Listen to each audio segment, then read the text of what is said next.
Hello everyone, कैसे हैं आप? चलिए आज शुरू करते हैं मैक्रो इकोनॉमिक्स का last unit 5, right, chapter number 11 that is foreign exchange rate. Unit 5 में हमारे पास दो चैप्टर्स हैं, एक है बीओपी और मतलब that is balance of payment, और दूसरा है फॉरेन एक्सचेंज रेट। दोनों चैप्टर्स की जो टोटल वेटेज है वो 6 मार्क्स है। तो आज हम करेंगे foreign exchange rate. Foreign exchange क्या होती है? इंडिया की डोमेस्टिक करेंसी रूपी है, यूएसए की डॉलर है, इंग्लैंड की पाउंड है।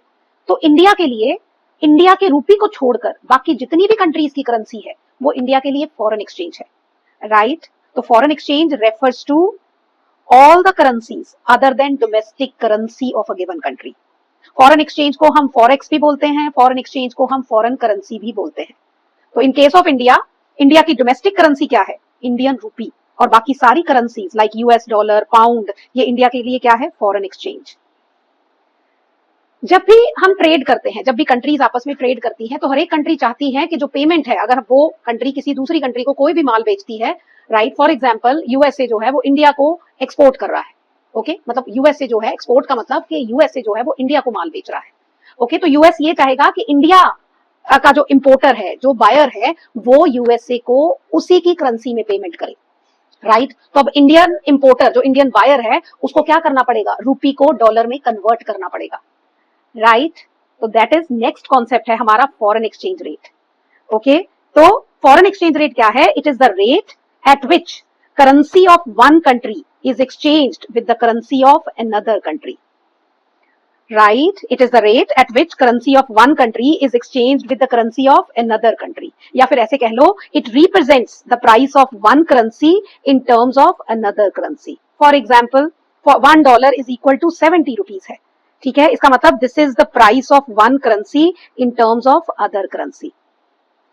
डॉलर की price in terms of rupee. This is what foreign exchange rate, right? या फिर ओके, तो सिंपल वर्ड्स में ये वो रेट है जिस पर एक कंट्री की करेंसी को दूसरी कंट्री की करेंसी के साथ एक्सचेंज किया जाता है। नेक्स्ट हमारा कॉन्सेप्ट है types of foreign exchange rate. अब ये जो फॉरेन एक्सचेंज रेट है, जैसे कि हमने बात करी कि $1 is equal to 70 rupees, right. तो अगर दिस रेट, ये जो डॉलर और रूपी की एक्सचेंज रेट है, it is fixed by the government, right. तो it is what? Fixed exchange rate, okay. और अगर ये रेट जो है $1 is equal to 70 is decided by the market forces, demand और सप्लाई ने इस रेट को फिक्स किया है, तो वो हुई फ्लेक्सिबल एक्सचेंज रेट, ओके। और मैनेज फ्लोटिंग एक्सचेंज रेट में दोनों ही है। मैनेज फ्लोटिंग एक्सचेंज रेट जो है that is what? The mixture of both fixed and flexible exchange rate system. कैसे? वो आगे समझते हैं, राइट। तो फिक्स्ड एक्सचेंज रेट क्या है? फिक्स्ड एक्सचेंज रेट, जैसे कि मैंने पहले बताया कि $1 क्या है? $1 is equal to suppose 70 rupees. ये किसने फिक्स किया है? गवर्नमेंट ने। और चेंज भी कौन करेगा? Government, okay. तो फिक्स्ड एक्सचेंज रेट, जिसे पेग्ड एक्सचेंज रेट भी बोलते हैं, it is a rate which is fixed and determined by the government and only the government can change it, right? उसे हम फिक्स्ड एक्सचेंज रेट बोलते हैं और इसको पेग्ड एक्सचेंज रेट भी बोलते हैं। नेक्स्ट है हमारा फ्लेक्सिबल और फ्लोटिंग एक्सचेंज रेट, राइट। नाम से ही क्लियर है, फ्लेक्सिबल है, ओके। इसका मतलब ये स्टेबल नहीं है, ये चेंज हो रही है, ओके। तो फ्लेक्सिबल एक्सचेंज रेट क्या होती है? It is the rate which is determined by the forces of demand and supply of foreign currency in the foreign exchange rate. जैसे एक कमोडिटी की प्राइस को उसकी डिमांड और सप्लाई डिटरमाइन करती है, राइट, उसी तरह फॉरेन करेंसी की प्राइस को भी कौन डिटरमाइन कर रहा है? फॉरेन करेंसी की डिमांड एंड सप्लाई, ओके। तो the rate which is determined by the forces of demand and supply of foreign currency, that exchange rate is called flexible or floating exchange rate. इस exchange rate को हम क्या बोलते हैं? और free exchange rate. Why it is called free exchange rate? Because it is freely determined by the forces of demand and supply of foreign exchange या foreign currency. That's why it is called free exchange rate. हमने पढ़ा flexible exchange rate क्या होती है, और flexible exchange rate वो होती है which is determined by the forces of demand and supply of foreign exchange. हाँ, कि जब डिमांड किसी करेंसी की, मतलब फॉरेन एक्सचेंज की, उसकी सप्लाई से ज्यादा होगी तो उसका रेट बढ़ेगा, मतलब फॉरेन एक्सचेंज रेट बढ़ेगी, ओके जी। और जब सप्लाई ज्यादा होगी फॉरेन एक्सचेंज की, तो किसी भी चीज की एक्सेस सप्लाई है तो उसका रेट कम हो जाएगा। फॉर एग्जांपल, अगर डॉलर की डिमांड, यहां पर हम फॉरेन एक्सचेंज वर्ड अगर नहीं बोलेंगे तो हम डॉलर बोलेंगे, क्योंकि इंडिया के लिए डॉलर क्या है? फॉरेन एक्सचेंज है। तो इस चैप्टर को हम डॉलर के साथ ही समझते हैं, राइट। तो अगर demand for dollar is more than supply of dollar है, तो ऑब्वियसली डॉलर का रेट बढ़ेगा, that means foreign exchange rate बढ़ जाएगी। ओके इसका मतलब है कि पहले डॉलर कितना था 70 रुपीज, अब कितना हो जाएगा 80 रुपीज।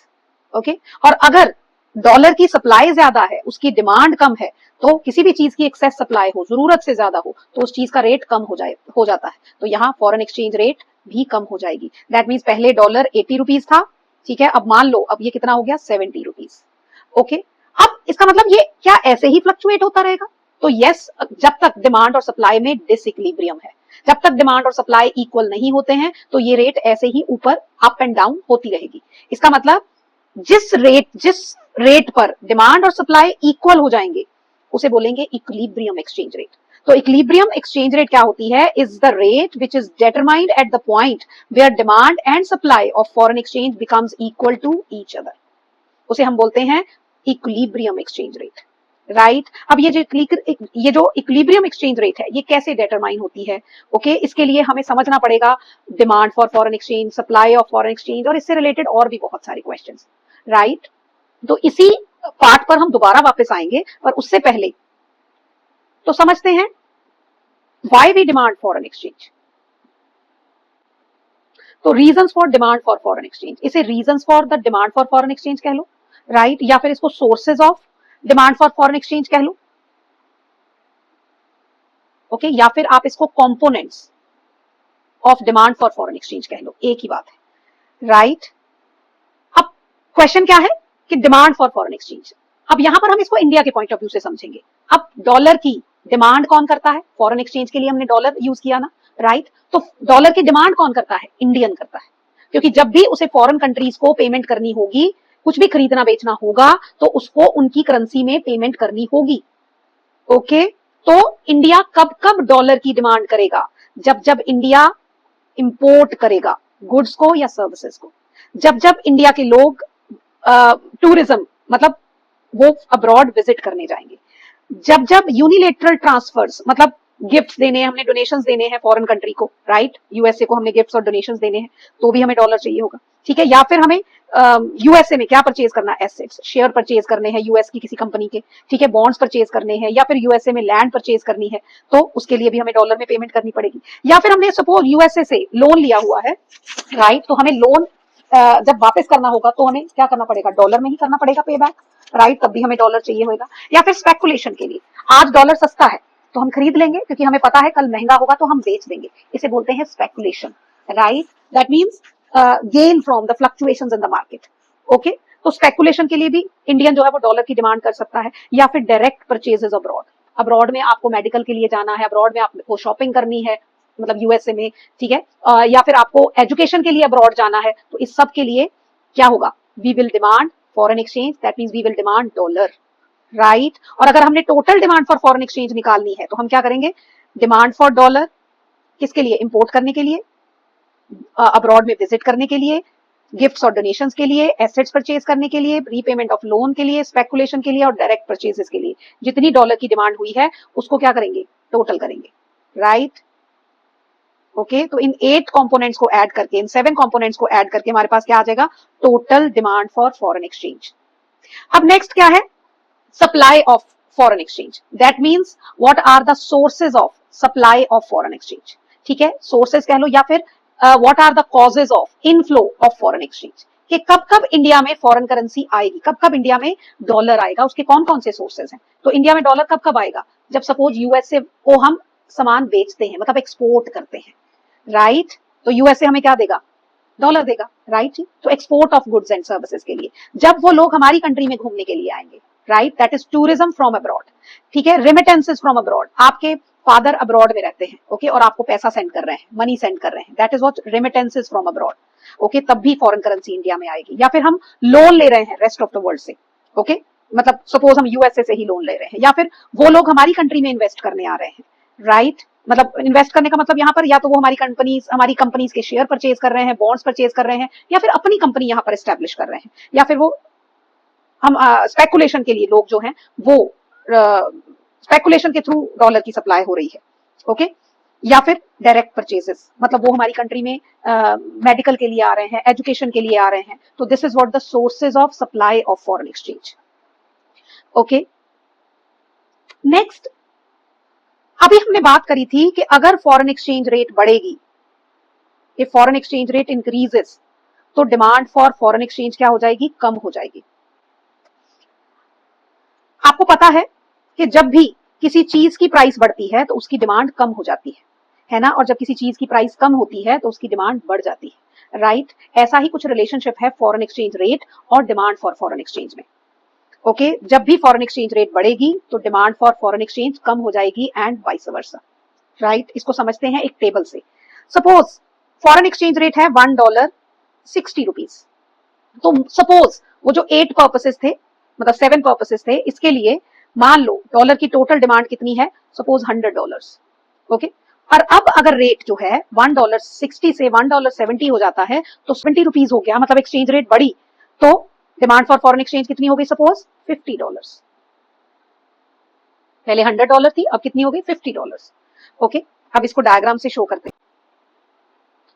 ये हमारे y एक्सिस है, राइट, वर्टिकल एक्सिस, और this is what, x axis, this is origin. Okay, अब हम इसको प्लॉट कर लेते हैं। सपोज यहां से कर लेते हैं $1.60 और यहाँ पर $1.70। ओके जी, और यहाँ पर क्या है, $50 और यहाँ पर $100। $60 था तो उस पर डॉलर की डिमांड कितनी थी, $100। तो ये पॉइंट आ गया आपके पास। अब जब $1.70 हुआ, मतलब रेट बढ़ा, तो डिमांड 100 से कम होकर क्या हो गई, $50।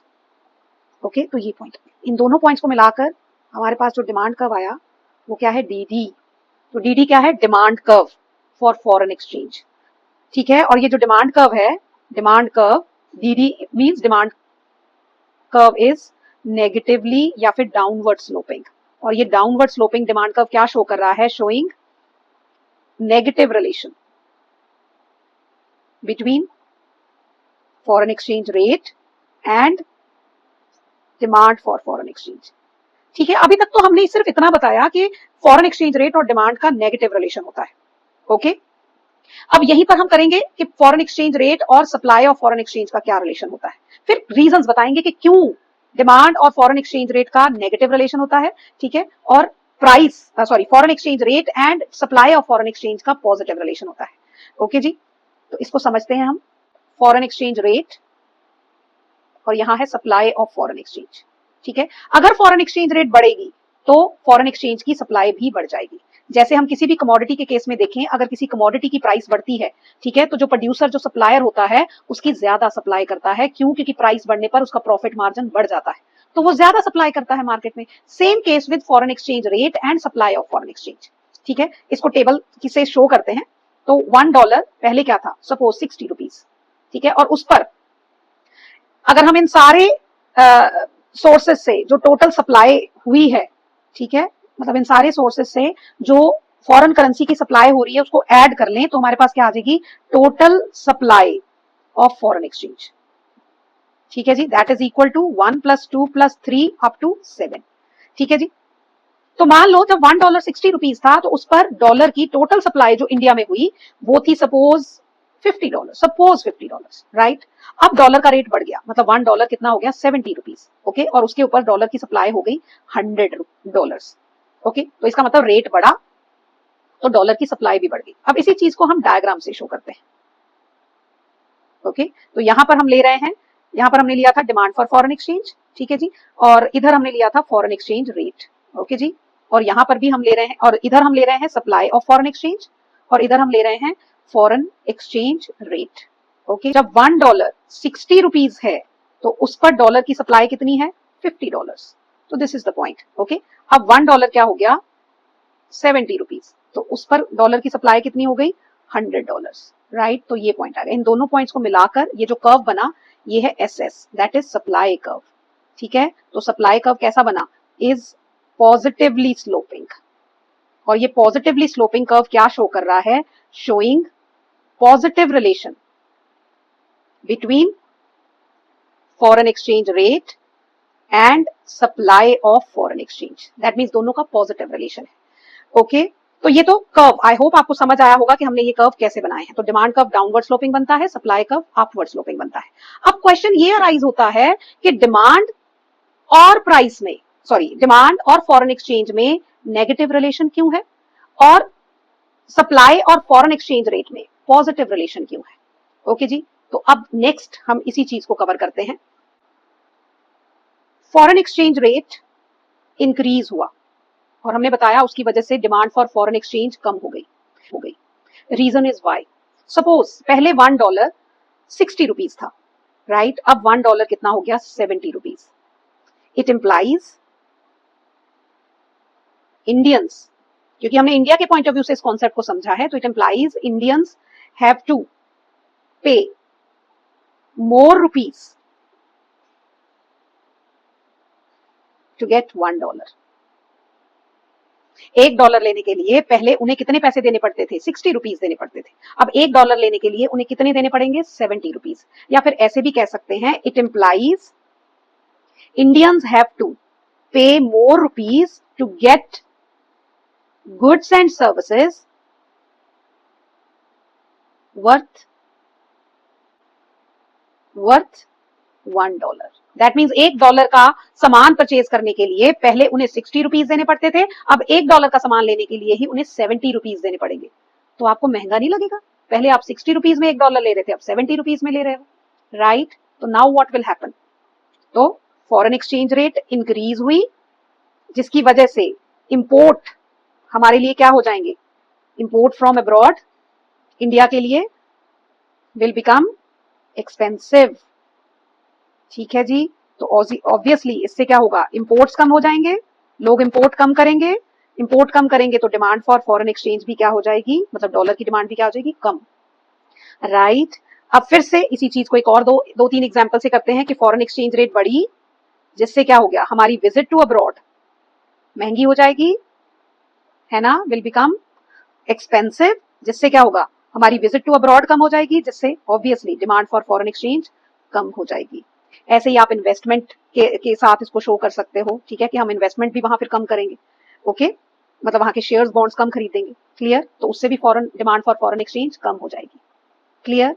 तो this is what the reason behind negative relationship between foreign exchange rate and demand for foreign exchange, okay? और ऐसे ही अगर उल्टा क्वेश्चन आ जाता है आपको कि अगर फॉरेन एक्सचेंज रेट कम हुई तो डिमांड बढ़ेगी क्यों, राइट?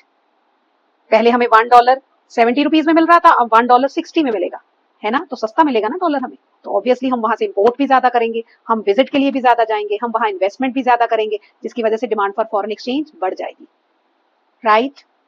चलिए नेक्स्ट करते हैं। अब फॉरेन एक्सचेंज रेट बढ़ी तो सप्लाई ऑफ फॉरेन एक्सचेंज बढ़ गई, वाई? ठीक है, समझते हैं इसको एक एग्जांपल के साथ। सपोज पहले $1 क्या था? ₹60, ओके? अब $1 क्या हो गया? ₹70, राइट? डिमांड डॉलर की कौन करता है? इंडियन। और सप्लाई फॉरेन एक्सचेंज मतलब डॉलर की इंडिया में किन के थ्रू होती है? फॉरेनर्स के थ्रू, ओके? जब वो हमसे चीजें खरीदेंगे तो हमारी कंट्री में डॉलर का इनफ्लो होगा, डॉलर की सप्लाई बढ़ेगी, ओके जी? तो पहले उन्हें $1 के बदले में ₹60 मिलते थे, अब उन्हें $1 के बदले में ₹70 मिलेंगे, ओके? तो it implies foreigners will get more rupees for $1। फिर ऐसे कह लो, it implies foreigners will get goods and services worth more rupees for $1। Okay? अब उनको अपने $1 के बदले में, पहले उनको $1 के बदले में ₹60 का सामान मिलता था, अब उन्हें $1 के बदले में ₹70 का सामान मिलेगा, तो उनको तो पहले से ज्यादा मिलेगा ना, राइट? तो उनको फायदा होगा, राइट जी? तो अब क्या होगा? नंबर 1, अगर फॉरेन एक्सचेंज रेट बढ़ी तो export from India to abroad will become less expensive, तब चीप हो जाएंगे, राइट? एक्सपोर्ट का मतलब क्या होता है? कि वो लोग हमसे खरीद रहे हैं तो उनके लिए हमसे खरीदना सस्ता हो जाएगा, क्योंकि अब उनको अपने $1 के बदले में ज्यादा रुपीस का सामान मिलेगा, तो उनके लिए सस्ता होगा, तो वो हमारी कंट्री से ज्यादा एक्सपोर्ट करेंगे, मतलब हमारा एक्सपोर्ट उनका इंपोर्ट, ओके? कंफ्यूज नहीं होना, एक्सपोर्ट का मतलब हम बेच रहे हैं, वो खरीद रहे हैं, ओके जी? तो वो हमारी कंट्री से ज्यादा खरीदेंगे, मतलब हमारे एक्सपोर्ट बढ़ जाएंगे, तो एक्सपोर्ट बढ़ेंगे तो डॉलर की सप्लाई क्या होगी? बढ़ जाएगी, सप्लाई ऑफ फॉरेन एक्सचेंज बढ़ जाएगी। दूसरा, फॉरेन एक्सचेंज रेट बढ़ी तो टूरिज्म फ्रॉम अब्रॉड बढ़ जाएगा। तो जब टूरिस्ट हमारी कंट्री में आएंगे तो obviously supply of foreign exchange बढ़ जाएगी। इसी तरह फॉरेन एक्सचेंज रेट बढ़ी तो हमारी कंट्री में फॉरेन इन्वेस्टमेंट बढ़ जाएगी, जिससे सप्लाई बढ़ जाएगी। ओके, तो this is why there is positive relation between foreign exchange rate and supply of foreign exchange. Determination of exchange rate under flexible exchange rate system में हमने बताया था कि under flexible exchange rate system exchange rate is determined by the forces of demand and supply. Okay, और equilibrium exchange rate वहां determine होती है जहां पर डिमांड और सप्लाई क्या होते हैं, इक्वल होते हैं। ओके जी, अब हमने डिमांड और फॉरेन एक्सचेंज रेट का रिलेशनशिप भी देख लिया, सप्लाई और फॉरेन एक्सचेंज रेट का भी रिलेशनशिप देख लिया, वो कर्व कैसे बनते हैं, एक्सेट्रा एक्सेट्रा, राइट। अब हम करते हैं determination of equilibrium exchange rate. समझते हैं इसको एक डायग्राम्स के साथ। ओके जी, तो हमने देखा था कि डिमांड और सप्लाई का क्या रिलेशन होता है, नेगेटिव। तो हमारा डिमांड कर्व कैसा बना था, डाउनवर्ड स्लोपिंग। ओके, तो ये हमारा demand curve for foreign exchange. और supply of foreign exchange curve कैसा बना था, अपवर्ड स्लोपिंग। ओके जी, तो यहां पर हमने क्या लिया था, demand and supply of foreign exchange, और यहां पर हमने लिया था फॉरेन एक्सचेंज रेट। ओके जी, इक्विलिब्रियम एक्सचेंज रेट वहां डिटरमाइन होती है जहां पर डिमांड और सप्लाई इक्वल होते हैं। तो ये डिमांड और सप्लाई कर्व इस पॉइंट पर इंटरसेक्ट कर रहे हैं, this is point E, right. और इसके कॉरेस्पॉन्डिंगली जो एक्सचेंज रेट डिटरमाइन हुई वो है, सपोज कोई भी ले सकते हैं हम यहाँ पर, सपोज वो क्या है, $1.50। ओके जी, तो $1.50 क्या है, it is equilibrium exchange rate. क्यों, क्योंकि यहाँ पर डिमांड और सप्लाई इक्वल है। एक्सचेंज रेट के अलावा कोई भी exchange rate equilibrium exchange rate नहीं है। फॉर एग्जाम्पल $1.50 के ऊपर हम कोई एक्सचेंज रेट ले रहे हैं, यहाँ पर $1, सपोज इट इज ₹60। ओके, ये भी इक्विलिब्रियम एक्सचेंज रेट नहीं है।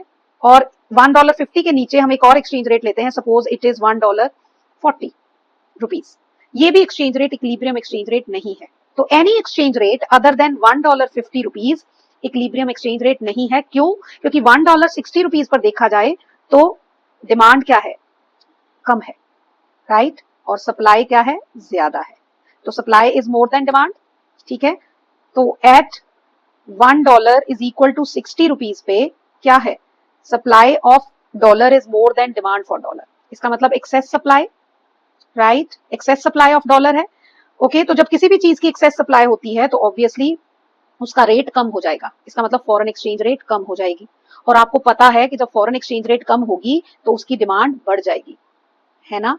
और जो सप्लाई है, फॉरेन एक्सचेंज रेट कम होने से जो सप्लाई है वो क्या हो जाएगी, कम हो जाएगी, राइट, क्योंकि फॉरेन एक्सचेंज रेट और डिमांड का नेगेटिव रिलेशन होता है, foreign exchange rate and supply का पॉजिटिव रिलेशन होता है। तो अगर एक्सचेंज रेट कम हुई तो सप्लाई ऑफ फॉरेन एक्सचेंज भी कम हो जाएगी। ओके जी, तो अब क्या हुआ, एक्सचेंज रेट कम हुई, राइट, हमने एरो जो है वो नीचे की तरफ कर दिया, तो एक्सचेंज रेट कम हुई जिसकी वजह से डिमांड एक्सटेंड हो जाएगी। ओके, और सप्लाई क्या होगी, कॉन्ट्रैक्ट, राइट। और ये जो प्रोसेस है डिमांड के कम होने का और सप्लाई के, सॉरी, डिमांड के बढ़ने का और सप्लाई के कम होने का, ये कब तक चलता रहेगा, जब तक कि दोनों कर्व इंटरसेक्ट नहीं होते।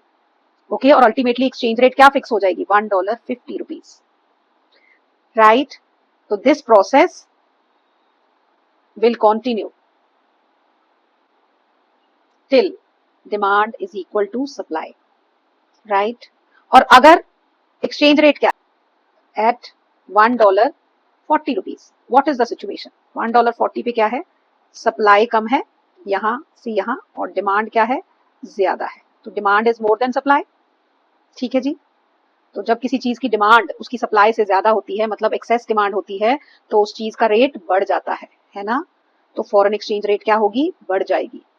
और जब फॉरेन एक्सचेंज रेट बढ़ेगी तो उसकी डिमांड कम हो जाएगी एंड सप्लाई बढ़ जाएगी। डिमांड कम हो जाएगी और सप्लाई क्या है, वो बढ़ जाएगी। और ये प्रोसेस भी कब तक चलता रहेगा, this process will continue till again demand is equal to supply. समझते हैं इसको डायग्राम से। तो $1.40 पे सप्लाई कम है, डिमांड ज्यादा है, तो जिससे क्या होगा, रेट बढ़ेगा। तो जब रेट बढ़ेगा तो सप्लाई क्या होगी, एक्सटेंड, तो हम ऊपर की तरफ जाएंगे, राइट। और डिमांड क्या होगी, कॉन्ट्रैक्ट। और ये प्रोसेस कब तक चलता रहेगा, जब तक कि अगेन इन दोनों कर्व के बीच का जो गैप है फिर से वाइप ऑफ नहीं हो जाता, मतलब डिमांड और सप्लाई एक दूसरे को इंटरसेक्ट नहीं करते। तो अल्टीमेटली कहां पर डिमांड और सप्लाई इक्वल है, $1.50 पर। ओके जी, तो $1.50 क्या हुआ, equilibrium exchange rate. This is how exchange rate is determined under flexible exchange rate system. अगर आपको यहाँ पर कोई भी डाउट आता है, ओके, तो आप मुझे कमेंट बॉक्स में बता सकते हैं। I will definitely help you. अब करेंसी डेप्रिसिएशन और एप्रिसिएशन क्या है, राइट? करेंसी डेप्रिसिएशन को हम डेप्रिसिएशन ऑफ डोमेस्टिक करेंसी भी बोलते हैं।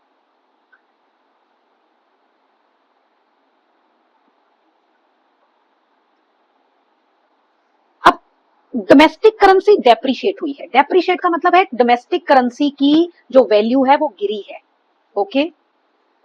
तो currency depreciation means fall in the value of domestic currency in terms of foreign currency, okay. और ये किसकी वजह से हुआ? मार्केट फोर्सेस की वजह से, राइट? तो domestic currency means fall in the value of domestic currency in terms of foreign currency by market forces, demand and supply, okay. जैसे हमारी वहां पर डॉलर का रेट क्या था? $1 हमारी एग्जांपल में 50 था। तो जब डॉलर $1 50 से $1 60 हुआ, ओके जी, इसका मतलब इंडियन रूपी डेप्रिशिएट हो गया। बच्चे अक्सर यहाँ पर कंफ्यूज होते हैं, उन्हें लगा कि डॉलर 50 से 60 हुआ, राइट? वो एकदम से 50 to 60 को समझ लेते हैं कि एप्रिसिएशन हो रही है रूपी की, पर यहाँ एप्रिसिएशन नहीं हो रही। आप समझिए कि पहले हमें $1 लेने के लिए 50 रुपीज देने पड़ रहे थे, और अब हमें $1 लेने के लिए 60 रुपीज देने पड़ रहे हैं। तो रूपी की वैल्यू एप्रिशिएट नहीं हुई, रूपी की वैल्यू डेप्रिशिएट होगी, ओके जी। और एक चीज और, जब भी एक करेंसी डेप्रिशिएट होगी तो साइमल्टेनियसली दूसरी करेंसी क्या होगी? एप्रिशिएट होगी। यहां पर रूपी तो क्या हो रहा है? डेप्रिशिएट हो रहा है, राइट? 50 से 60 होना, हमें पहले से ज्यादा रूपी देने पड़ रहे हैं $1 लेने के लिए, पर उन्हें तो ज्यादा मिल रहे हैं ना, राइट? उन्हें पहले $1 के बदले में 60 रुपीज मिल रहे थे, अब सॉरी, पहले उन्हें $1 के बदले में 50 रुपीज मिल रहे थे, अब 60 रुपीज मिल रहे हैं। इसका मतलब रूपी डेप्रिशिएट हुआ, ओके जी, और डॉलर एप्रिशिएट हुआ। अब कोई भी करेंसी डेप्रिशिएट क्यों होती है, ओके, या फिर करेंसी एप्रिशिएट क्यों होती है? क्योंकि दोनों चीजें साथ साथ ही तो चल रही हैं, ओके। जब रूपी डेप्रिशिएट हो रहा है तो डॉलर क्या हो रहा है? एप्रिशिएट हो रहा है। तो रीजन फॉर करेंसी डेप्रिसिएशन या फिर reasons for appreciation of foreign currency, okay जी। तो हम बच्चे अक्सर जो है वो करेंसी डेप्रिसिएशन से कंफ्यूज हो जाते हैं कि इसके रीजन क्या होंगे, तो हम इसको समझ लेते हैं एप्रिसिएशन ऑफ फॉरेन करेंसी से, ओके जी। क्योंकि जब ये एप्रिशिएट हो रही है तो दूसरी डेप्रिशिएट हो रही है ना। तो यहाँ पर डॉलर का रेट बढ़ा है, क्यों बढ़ा? किसी भी चीज का रेट कब बढ़ता है? जब उसकी डिमांड क्या होती है? ज्यादा होती है, ठीक है, या फिर उसकी सप्लाई क्या होती है? कम होती है। तो करेंसी डेप्रिसिएशन का कारण भी यही है और एप्रिसिएशन ऑफ फॉरेन करेंसी का कारण भी यही है। तो अगर आप इसको ऐसे याद करोगे तो आपके लिए कंफ्यूजन कम होगी, राइट? तो इंडियन रूपी कब डेप्रिशिएट होगा या फिर डॉलर कब एप्रिशिएट होगा? जब डॉलर की डिमांड ज्यादा होगी, डॉलर की सप्लाई कम होगी, एक्सेस डिमांड की वजह से। अब क्वेश्चन ये अराइज होता है कि अगर करेंसी डेप्रिशिएट होती है, मतलब रूपी डेप्रिशिएट होता है, तो उसका एक्सपोर्ट्स पर क्या इफेक्ट पड़ेगा? तो जब डॉलर 50 रुपीज से डॉलर 60 रुपीज हुआ, तो now the foreigner will get goods and services worth more rupees for $1। मतलब पहले उन्हें $1 के बदले में इंडिया से 50 रुपीज का सामान मिलता था, अब उन्हें $1 के बदले में 60 रुपीज की गुड्स और सर्विसेज मिलेंगी। तो ऑब्वियसली वो इंडिया से ज्यादा बाय करेंगे, ठीक है। उनका ज्यादा बाय करना मतलब हमारे एक्सपोर्ट बढ़ जाएंगे, okay. Next, effect of currency depreciation on imports, right? कि अब अगर रूपी डेप्रिशिएट होता है तो हमारे इंपोर्ट पर हम उनसे ज्यादा खरीदेंगे या नहीं? तो now $1 can be exchanged for more rupees, है ना? कि पहले $1 का सामान लेने के लिए हमें उनको 50 रुपीज देने पड़ते थे, और अब $1 का सामान लेने के लिए हमें 60 रुपीज देने पड़ेंगे। तो more rupees is required to purchase goods worth $1 from USA. तो ऑब्वियसली हमारे लिए उनसे खरीदना महंगा हो जाएगा, और हमारा उनसे खरीदना क्या है? इंपोर्ट। तो it leads to decrease in imports from USA. क्यों? क्योंकि their goods will become expensive for Indians, right? अब ये है कि इसका मतलब जो करेंसी डेप्रिसिएशन है उसका नेशनल इनकम पर क्या इफेक्ट पड़ेगा, ओके जी। तो नेक्स्ट है effect on national income, okay जी। तो जब फॉरेन एक्सचेंज रेट बढ़ेगी तो हमारे एक्सपोर्ट बढ़ जाएंगे, है ना? दैट मींस, और इंपोर्ट हमारे कम हो जाएंगे। तो एक्सपोर्ट माइनस इंपोर्ट क्या होता है? Net exports, right? तो जब हमारे नेट एक्सपोर्ट्स बढ़ जाएंगे, क्योंकि एक्सपोर्ट बढ़ गए हैं, इंपोर्ट कम हो गए हैं, तो दोनों का डिफरेंस नेट एक्सपोर्ट्स बढ़ जाएंगे, और जब नेट एक्सपोर्ट्स बढ़ेंगे तो हमारी इनकम क्या हो जाएगी? बढ़ जाएगी, ओके जी। सिंपल वर्ड्स में आप ये भी कह सकते हो कि जब एक्सपोर्ट बढ़े मतलब वो हमसे ज्यादा खरीद कर रहे हैं, तो हमारी कंट्री में प्रोडक्शन एक्टिविटीज बढ़ेंगी, प्रोडक्शन बढ़ेगा तो एम्प्लॉयमेंट बढ़ेगी, एम्प्लॉयमेंट बढ़ेगी तो हमारी कंट्री की इनकम बढ़ जाएगी। नेक्स्ट कॉन्सेप्ट है हमारा करेंसी एप्रिसिएशन, जिसे एप्रिसिएशन ऑफ डोमेस्टिक करेंसी भी कहते हैं, राइट। और वही चीज जब एक करेंसी एप्रिशिएट होगी दैट मीन्स दूसरी करेंसी क्या होगी, डेप्रिशिएट होगी।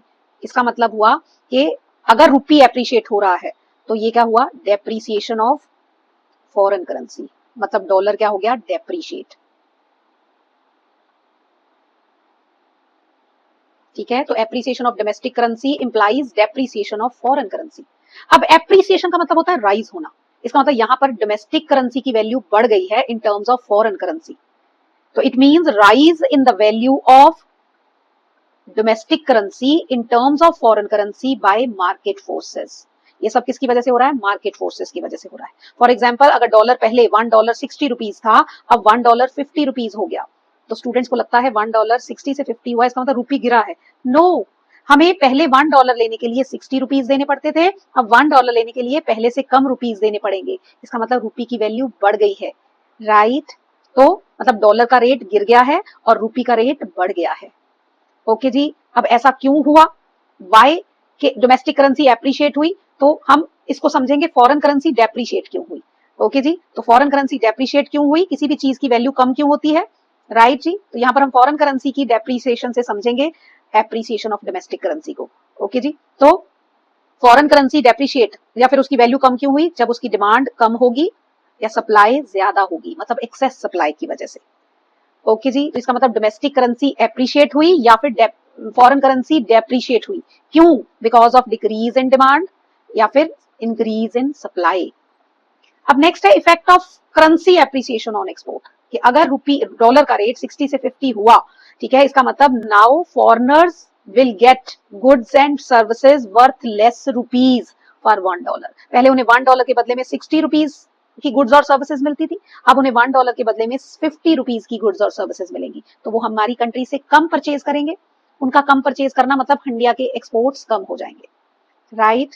और करेंसी एप्रिसिएशन का इंपोर्ट पर क्या इफेक्ट पड़ेगा, अब हम हमारे पॉइंट ऑफ व्यू से समझेंगे, क्योंकि इंपोर्ट इंडियंस करते हैं। तो पहले हमें $1 का सामान लेने के लिए ₹60 देने पड़ते थे, अब $1 का उनसे सामान परचेज करने के लिए ₹50 देने पड़ेंगे, तो पहले से कम रुपीज देने पड़ेंगे, तो हमारा अब्रॉड से यूएसए से खरीदना क्या हो जाएगा, सस्ता हो जाएगा, राइट। तो हम इंपोर्ट ज्यादा करेंगे, right. Next effect of currency appreciation on national income. अब क्या हुआ, एक्सपोर्ट कम हुए और इंपोर्ट बढ़ गए, दैट मींस नेट एक्सपोर्ट्स क्या हो जाएंगे, कम हो जाएंगे, और जब ये कम होंगे तो नेशनल इनकम कम हो जाएगी। दूसरे तरीके से समझते हैं कि अगर एक्सपोर्ट कम हुआ मतलब वो हमसे कम खरीद रहे हैं, राइट, हम उनसे ज्यादा खरीद रहे हैं, तो हमारी कंट्री में प्रोडक्शन कम हुआ, प्रोडक्शन कम हुआ तो एम्प्लॉयमेंट कम हुई, एम्प्लॉयमेंट कम हुई तो इनकम कम हुई, right. This is what currency appreciation and currency depreciation.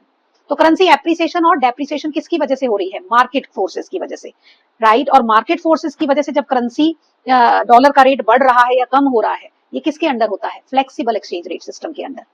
Okay जी, पर अगर यही चीज जो है वो गवर्नमेंट करती है, राइट, और गवर्नमेंट कब करती है, फिक्स्ड एक्सचेंज रेट सिस्टम के अंडर, ओके, तो उसे बोलते हैं devaluation and revaluation, right ji.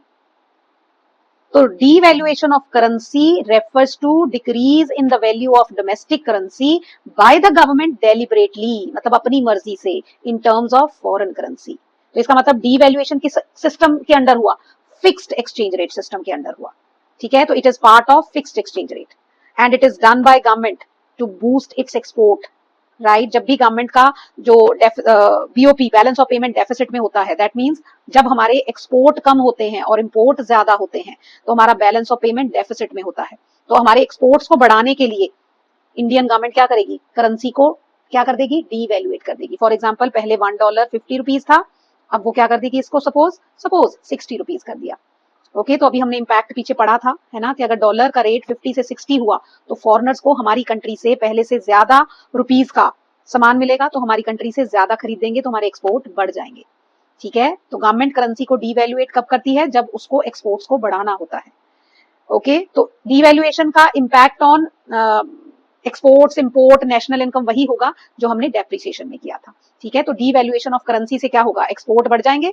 Import कम हो जाएंगे, राइट, और नेशनल इनकम बढ़ जाएगी, ओके जी। और रीवैल्यूएशन ऑफ करेंसी मतलब जो हमने एप्रिसिएशन में किया था। फर्क सिर्फ क्या है कि एप्रिसिएशन जो है that is under flexible exchange rate system by the market forces, और रीवैल्यूएशन ऑफ करेंसी मतलब increase in the value of domestic currency in terms of foreign currency by the government deliberately, and it is part of fixed exchange rate. That means पहले dollar कितना था, suppose पहले dollar 60 rupees था, अब dollar क्या हो गया 50 rupees. ये किसने किया है, गवर्नमेंट ने करा है। और गवर्नमेंट किस एक्सचेंज रेट सिस्टम में करती है ऐसा, फिक्स्ड एक्सचेंज रेट सिस्टम में, राइट। तो अगर ऐसा हुआ तो फॉरेनर्स को इंडिया से पहले से कम रुपीज की गुड्स और सर्विसेज मिलेंगी, जिसकी वजह से वो हमारी कंट्री से कम खरीदेंगे, मतलब एक्सपोर्ट कम हो जाएंगे, हम उनकी कंट्री से ज्यादा खरीदेंगे। क्यों, क्योंकि पहले हमें $1 का सामान लेने के लिए 60 रुपीज देने पड़ते थे, अब 50 रुपीज देने पड़ेंगे, तो इंपोर्ट बढ़ जाएंगे। तो जिसकी वजह से जो नेट एक्सपोर्ट्स है वो क्या हो जाएंगे, कम हो जाएंगे, जिससे नेशनल इनकम कम हो जाएगी। तो फर्क सिर्फ क्या है कि appreciation and depreciation is done by the market forces and devaluation and revaluation is done by the government under fixed exchange rate system, right? Next है कि जो हमने determination of equilibrium exchange rate करा था, राइट, कि क्या वो equilibrium exchange rate हमारी एग्जांपल में वो कितनी डिटरमाइन हुई थी, $1.50। तो क्या अब $1.50 ही रहेगी, वो चेंज नहीं होगी? तो नो, वो चेंज होगी जब फर्दर डिमांड और सप्लाई चेंज होंगे। ठीक है, तो नेक्स्ट हमारा टॉपिक है how does change in demand and supply of foreign exchange effect exchange rate और इक्विलिब्रियम एक्सचेंज रेट। तो इक्विलिब्रियम एक्सचेंज रेट जो होगी will be disturbed due to change in demand और change in supply of foreign exchange. अब change in demand में क्या हो सकता है, डिमांड बढ़ भी सकती है, डिमांड कम भी हो सकती है। और चेंज इन सप्लाई में भी हम दो केसेस करेंगे, इंक्रीज इन सप्लाई से एक्सचेंज रेट पर क्या इफेक्ट पड़ेगा और डिक्रीज इन सप्लाई से एक्सचेंज रेट पर क्या इफेक्ट पड़ेगा। तो let's start. Determination of equilibrium exchange rate में जो इक्विलिब्रियम एक्सचेंज रेट थी वो कहां डिटरमाइन हुई थी, जहां पर डिमांड और सप्लाई क्या थे, इक्वल थे, राइट। तो $1.50 क्या है, इक्विलिब्रियम एक्सचेंज रेट, राइट, क्योंकि यहां पर डिमांड और सप्लाई दोनों इक्वल है and that equality is shown by point E. Okay जी। अब क्वेश्चन ये राइज होता है कि क्या ये एक्सचेंज रेट अब मार्केट में $1.50 ही रहेगी, ये चेंज नहीं होगी? नो, तो ये एक्सचेंज रेट डिस्टर्ब होगी जब फर्दर डिमांड और सप्लाई चेंज होंगे। ओके जी। तो अब हम केस कर रहे हैं इंक्रीज इन डिमांड का, कि अगर डिमांड फॉर फॉरेन एक्सचेंज बढ़ती है तो इसका एक्सचेंज रेट पर क्या इफेक्ट पड़ेगा। तो suppose demand for foreign exchange बढ़ गई due to any reason other than foreign exchange rate. Foreign exchange rate वही है, मतलब $1.50 ही है, पर किसी और रीजन की वजह से, ठीक है, डिमांड फॉर फॉरेन एक्सचेंज बढ़ गई। फॉर एग्जांपल लोग the people are going to abroad, ठीक है, एजुकेशन के लिए, विजिट के लिए, तो obviously demand for foreign exchange बढ़ गई। तो जब डिमांड फॉर फॉरेन एक्सचेंज बढ़ेगी तो it will be shown by shifting the demand curve rightward. तो demand curve will shift rightward. अब ये जो नया डिमांड कर्व क्या है वो है D1 D1, राइट जी। ये जो डिमांड कर्व का DD से D1 D1 शिफ्ट होना है, ये क्या इंडिकेट कर रहा है कि डिमांड इंक्रीज हो गई है। ओके जी। अब डिमांड इंक्रीज हो गई, सप्लाई वही है, तो क्या हुआ, डिमांड सप्लाई से ज्यादा हो गई। तो जब डिमांड सप्लाई से ज्यादा हुई मतलब एक्सेस डिमांड हो गई, तो एक्सेस डिमांड की वजह से क्या होगा, फॉरेन एक्सचेंज रेट बढ़ जाएगी। ओके जी। तो नई एक्सचेंज रेट कहां डिटरमाइन होगी, जहां new demand curve will intersect supply curve SS at point E1।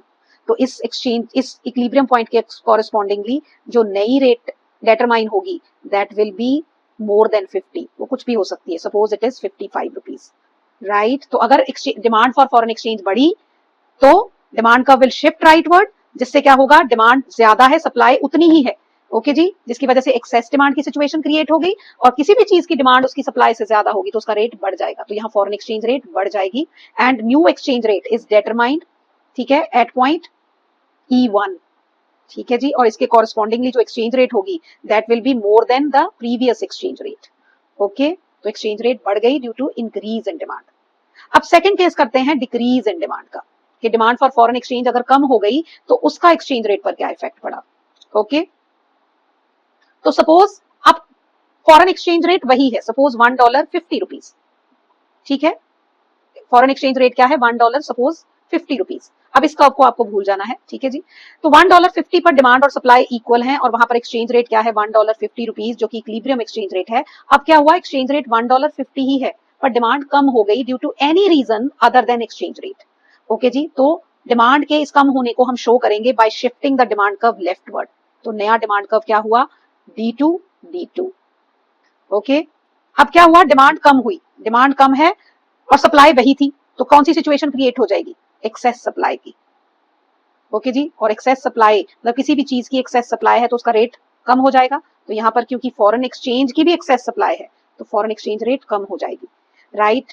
तो यहाँ पर नया डिमांड कर्व जो है वो सप्लाई कर्व को यहाँ इंटरसेक्ट कर रहा है E2 पॉइंट पर, तो E2 पॉइंट के कॉरस्पॉन्डिंगली जो हमारी नई एक्सचेंज रेट है that will be less than 50, suppose it is $1.45। Okay, तो क्या कंक्लूजन निकला, अगर डिमांड फॉर फॉरेन एक्सचेंज बढ़ी तो एक्सचेंज रेट बढ़ जाएगी, और अगर डिमांड फॉर फॉरेन एक्सचेंज कम हुई तो एक्सचेंज रेट कम हो जाएगी। ये हमारा effect of change in supply of foreign exchange on equilibrium exchange rate, right. हम लोगों ने देखा था कि हमारी इक्विलिब्रियम एक्सचेंज रेट वहां डिटरमाइन होती है जहां पर डिमांड और सप्लाई इक्वल होते हैं, ओके, और वो इक्विलिब्रियम इस डायग्राम में पॉइंट ई पर है, क्योंकि यहाँ पर डिमांड और सप्लाई कब इंटरसेक्ट कर रहे हैं, तो इस पॉइंट, इस ई पॉइंट के कॉरस्पॉन्डिंगली जो एक्सचेंज रेट डिटरमाइन हुई थी वो थी $1.50। ओके जी, अब क्या हुआ, सप्लाई ऑफ फॉरेन एक्सचेंज बढ़ गई, फॉरेन एक्सचेंज रेट वही है, उसमें कोई चेंज नहीं हुआ, पर इसी एक्सचेंज रेट पर जो सप्लाई है वो इंक्रीज हो गई है, right, due to any reason. वो रीजन हो सकता है हमारी कंट्री में फॉरेन टूरिस्ट बढ़ गए हो सकता है हमारी कंट्री में FDI बढ़ गई हो, तो obviously supply of foreign exchange बढ़ जाएगी। तो जब सप्लाई ऑफ फॉरेन एक्सचेंज बढ़ेगी तो supply curve will shift rightward, ठीक है जी, और नया सप्लाई कर्व कौन सा बन गया, S1 ओके, और ये नया सप्लाई कर्व जो है S1 ये demand curve, original demand curve को E पॉइंट पर इंटरसेक्ट कर रहा है, और इसके कॉरस्पॉन्डिंगली जो नई एक्सचेंज रेट डिटरमाइन होगी वो पहली वाली एक्सचेंज रेट से कम होगी, दैट इज $1.45। ओके जी, ये तो हमने समझा डायग्राम से। ओके, अब इसको दूसरे तरीके से समझते हैं कि अगर सप्लाई बढ़ी, पहले क्या था, जब $1.50 था तो डॉलर की डिमांड भी 100 थी, डॉलर की सप्लाई भी 100 थी, तो $100 डिमांड थी, $100 सप्लाई थी, राइट। अब क्या हुआ, सप्लाई इंक्रीज हो गई, $150 हो गई, और डिमांड उतनी है, उसमें कोई चेंज नहीं हुआ, तो कौन सी सिचुएशन क्रिएट हो गई, एक्सेस सप्लाई, राइट। तो इंक्रीज इन सप्लाई की वजह से क्या होगा, एक्सेस सप्लाई की सिचुएशन क्रिएट हो जाएगी, और एक्सेस सप्लाई से क्या होगा, किसी भी चीज की सप्लाई ज्यादा है उसकी डिमांड से तो उसका रेट कम हो जाएगा, तो फॉरेन एक्सचेंज रेट कम हो जाएगा, जो कि हमने यहाँ डायग्राम में शो किया है, राइट। नेक्स्ट है डिक्रीज इन सप्लाई। अब सप्लाई अगर कम होती है तो उसका क्या इंपैक्ट होगा, ओके जी। तो यहाँ पर पहला डिमांड कर्व DD जो है वो सप्लाई कर्व SS को E पॉइंट पर इंटरसेक्ट कर रहा है, तो हमारी पहली एक्सचेंज रेट क्या थी, $1.50, जिस पर डिमांड और सप्लाई क्या है, इक्वल है। ओके, अब क्या हुआ, सप्लाई डिक्रीज हो गई। अब supply decrease foreign exchange rate की वजह से नहीं हुई है, क्योंकि वो तो वही है, ठीक है। सप्लाई अगर डिक्रीज हुई है तो वो अदर रीजन की वजह से हुई है, जिसकी वजह से supply curve will shift leftward. अब जो नया सप्लाई कर्व है वो क्या है, S1। अब ये जो नया सप्लाई कर्व है वो demand curve, initial demand curve को E पॉइंट पर इंटरसेक्ट कर रहा है, तो E पॉइंट के कॉरस्पॉन्डिंगली जो हमारी नई एक्सचेंज रेट है वो क्या है, $1.55, जो कि पहली वाली 50 से क्या है, $1.50 से क्या है, ज्यादा है। ओके, तो ये तो हुआ डायग्रामेटिकली। अब वैसे बताते हैं क्यों ऐसे हुआ, ओके जी। तो पहले की तरह कि डिमांड और सप्लाई, पहले क्या थे, $100 डिमांड थी, $100 सप्लाई थी, और फॉरेन एक्सचेंज रेट क्या थी, $1.50, तो $1.50 पर डिमांड और सप्लाई इक्वल थे। अब क्या हुआ, $1 मतलब एक्सचेंज रेट वही है, उसमें कोई चेंज नहीं हुआ, ओके जी, पर एक्सचेंज रेट भी वही है और डिमांड भी पहले जितनी है $100, और सप्लाई पहले से कम हो गई, सपोज इट इज $50। ओके जी, तो इस एक्सचेंज रेट पर क्या सिचुएशन क्रिएट हो गई, सप्लाई कम है, डिमांड ज्यादा है, that means decrease in supply की वजह से एक्सेस डिमांड की सिचुएशन क्रिएट हो जाएगी, और किसी भी चीज की डिमांड उसकी सप्लाई से ज्यादा है तो आपको पता है क्या होता है, उसका रेट बढ़ जाएगा, तो यहाँ भी फॉरेन एक्सचेंज रेट इंक्रीज हो जाएगा, राइट। इसका मतलब अगर foreign supply of foreign exchange in short बढ़ती है तो फॉरेन एक्सचेंज रेट क्या होगी, कम हो जाएगी, ठीक है जी, और अगर सप्लाई कम होती है तो फॉरेन एक्सचेंज रेट बढ़ जाएगी। ओके, अब आप सोचो कि पहले तो हमने कुछ और पढ़ा था, उसमें तो हमने पढ़ा था कि फॉरेन एक्सचेंज रेट बढ़ेगी, राइट, तो सप्लाई ऑफ फॉरेन एक्सचेंज बढ़ जाएगी, राइट, तो सही है ये, okay, this is correct, no doubt. पर अब यहाँ पर, वहां क्या था, एक्सचेंज रेट बढ़ रही थी जिसकी वजह से सप्लाई बढ़ रही थी, पर अब यहाँ पर क्या है, सप्लाई बढ़ रही है, और जब सप्लाई बढ़ेगी डिमांड उतनी है तो एक्सेस सप्लाई हो जाएगा, हाँ जी, और एक्सेस सप्लाई की वजह से क्या होगा, रेट कम हो जाएगा, ओके। और अगर सप्लाई डिक्रीज हुई, डिमांड उतनी है तो एक्सेस डिमांड क्रिएट हो जाएगी, जिसकी वजह से एक्सचेंज रेट बढ़ जाएगी, right. This is what the effect of change in supply of foreign exchange on equilibrium exchange rate. आपको एग्जाम में ये क्वेश्चन आ सकता है, आपको डायरेक्टली नहीं बोला जाएगा कि सप्लाई बढ़ गई या डिमांड बढ़ गई, आपको सप्लाई का कंपोनेंट आपको वहां आइडेंटिफाई करना होगा, जो भी आपको सिचुएशन दी होगी कि ये डिमांड का कंपोनेंट है या ये सप्लाई का कंपोनेंट है, ओके। अगर तो सपोज हम अब्रॉड जा रहे हैं, ठीक है, तो हम डिमांड फॉर फॉरेन एक्सचेंज करेंगे, तो ये डिमांड फॉर फॉरेन एक्सचेंज का कंपोनेंट हुआ, तो डिमांड कर्व शिफ्ट होगा। और अगर कहते हैं कि फॉरेनर्स हमारी कंट्री में आ रहे हैं, तो ये किसका कंपोनेंट होगा? Supply of foreign exchange. Okay जी, तो आपने ये आइडेंटिफाई करना है कि जो भी सिचुएशन दी है वहां पर वो डिमांड को इफेक्ट कर रही है या सप्लाई को, और वो जिसको इफेक्ट करेगी वही कर्व शिफ्ट होगा, ठीक है, राइटवर्ड या लेफ्टवर्ड। सेम विद डिमांड के केस में, ओके, और उसके अकॉर्डिंगली एक्सचेंज रेट डिटरमाइन हो जाएगी। हमने शुरू में types of foreign exchange rate में किया था 3 types of foreign exchange, right, जिसमें फर्स्ट था fixed exchange rate, second flexible exchange rate and third manage floating exchange rate system, right. Manage floating जो है, it is the mixture of both fixed exchange rate and flexible exchange rate system. इसमें जो managed है that represents fixed exchange rate system, और जो floating है वो flexible exchange rate system को रिप्रेजेंट कर रहा है, राइट। तो manage floating exchange rate system क्या है कि it refers to a system in which exchange rate is determined by market forces, मतलब डिमांड और सप्लाई डिटरमाइन करते हैं, पर सेंट्रल बैंक जो है it influences the exchange rate through intervention in the foreign exchange market, right. It is the mixture of fixed exchange rate and flexible exchange rate system. और इस system में central bank मतलब हमारा RBI intervenes in the foreign exchange market to restrict the fluctuations in the exchange rate within certain limits. That means market forces ने जो exchange rate determine करी है, अगर वो मतलब वो जो fluctuations है वो काफी बहुत ज्यादा है, तो आरबीआई उन fluctuations को restrict करेगा, right? The aim क्या है? इस चीज का aim क्या है? The aim is to keep exchange rate within the target limit of RBI. Okay? और इसको टारगेट लिमिट के बीच में रखने के लिए आरबीआई क्या करेगा? Maintains reserves of foreign exchange. क्यों? क्योंकि जो हमने फ्लेक्सिबल एक्सचेंज रेट सिस्टम किया था उसमें मार्केट फोर्सेस में आरबीआई की कोई इंटरवेंशन नहीं थी, राइट। आरबीआई बिल्कुल कोई भी इंटरफेरेंस नहीं कर रहा था, तो वो क्या थी? क्लीन फ्लोटिंग थी। पर यहाँ पर आरबीआई जो है वो फ्लोटिंग को, मतलब मार्केट फोर्सेस जो एक्सचेंज रेट डिटरमाइन कर रही हैं उनको मैनिपुलेट करने की कोशिश कर रहा है, ठीक है। तो that's why manage floating is also known as dirty floating. Suppose RBI wants to keep the value of dollar close to $1 is equal to 70 rupees, right? उसकी ये टारगेट लिमिट है कि उसने डॉलर को 70 रुपीज के आसपास रखना है, ठीक है। वो कहता है मतलब उसकी टारगेट लिमिट क्या है कि डॉलर जो है वो 69 और 71 रुपीज के बीच में रहना चाहिए, इससे ऊपर नहीं जाना चाहिए, मतलब 71 से ऊपर नहीं जाना चाहिए, 69 रुपीज से नीचे नहीं जाना चाहिए डॉलर का रेट, ठीक है। पर जब मार्केट फोर्सेस की वजह से, ठीक है, due to excess demand for dollar, right, exchange rate बहुत ज्यादा बढ़ जाए और वो $1 सपोज 73 रुपीज हो जाए, जो कि आरबीआई की टारगेट लिमिट से बाहर है, तो आरबीआई क्या करेगा? इस रेट को नीचे लाने के लिए RBI will increase the supply of dollar, और डॉलर की सप्लाई क्या करेगा? वो मार्केट में डॉलर सेल करेगा from its reserves to bring down the rate, okay. और इसी तरह अगर मार्केट फोर्सेस की वजह से क्या हुई है? एक्सचेंज रेट फॉल हो गई है, मतलब मार्केट में डॉलर की एक्सेस सप्लाई है जिसकी वजह से एक्सचेंज रेट फॉल हो गई है एंड इट फॉल्स टू $1.67, तो अगेन ये आरबीआई की टारगेट लिमिट से नीचे चली गई है। तो आरबीआई क्या करेगा? जो एक्सेस सप्लाई है दैट मींस उस एक्स्ट्रा सप्लाई को सक करने की कोशिश करेगा, और उसके लिए वो मार्केट में डॉलर की सप्लाई को डिक्रीज करेगा बाय बाइंग डॉलर, राइट, ताकि रेट बढ़ जाए। This is how RBI manage the floating, right. तो manage floating exchange rate system क्या है? Simple, in system in which exchange rate is determined by market forces but RBI intervenes in the market, right, and influences the exchange rate by buying and selling of foreign exchange in the market.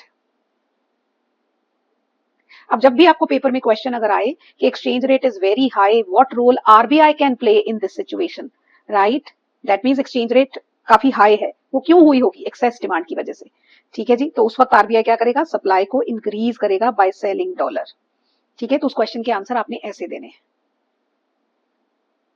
Next है हमारा merits and demerits of fixed and flexible exchange rate system, right. तो fixed exchange rate system जैसे कि हमने शुरू में किया था, इट इज वन, ठीक है, ये वो एक्सचेंज रेट है which is fixed by the government and only government can change it.